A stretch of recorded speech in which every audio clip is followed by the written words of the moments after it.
The Villainess Is Adored by the Prince of the Neighbor Kingdom is a little cheesy, but it's still serviceable.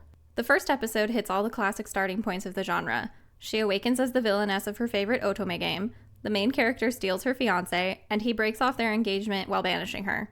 We also have the elements that are growing in popularity, that she gets swept off her feet by a new man right away, and that another character knows about this being an otome game.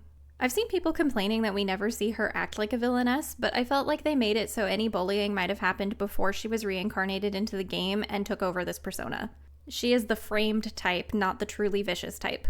But Akari isn't satisfied with only stealing one fiancé from Tiara Rose. She wants all of the game routes for herself and tries to cause strife in their relationship. She's the one truly bringing the villainess energy to the show.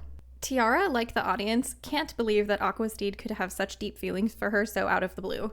It's kind of funny because it can come off as romantic, but Aqua saying he's been secretly watching her every day and sneaking onto her balcony that night could also be viewed as very stalker-esque behavior. My chief complaint would be that their relationship moves a little too fast, which makes his affections feel less genuine. He's extremely forward, and she tends to get swept up in his actions, but it doesn't come off as predatory, at least. And to him, it wasn't fast-paced because he's been harboring feelings for her for a year prior to proposing, as episode 3 shows us by retelling the first episode's events from his perspective.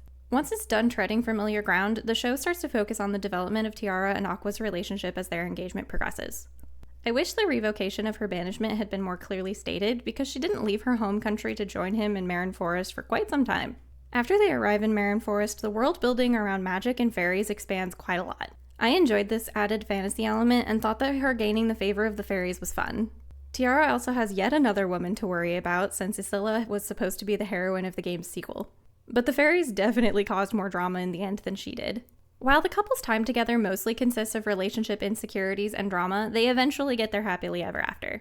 There's also a large focus on Tiara's love of sweets and baking. Not only were we treated to some mouthwatering visuals, but Tiara also nerds out over the process and ingredients. She gets her hands dirty in the kitchen as well, instead of just always leaving the baking to her servants. Seeing so many yummy desserts the whole time made me jealous. Sweets are also firmly placing Tiara in the fairies' good graces, which was funny. This show had its quirks, but I still found it enjoyable, so it was an average 5.5 out of 10.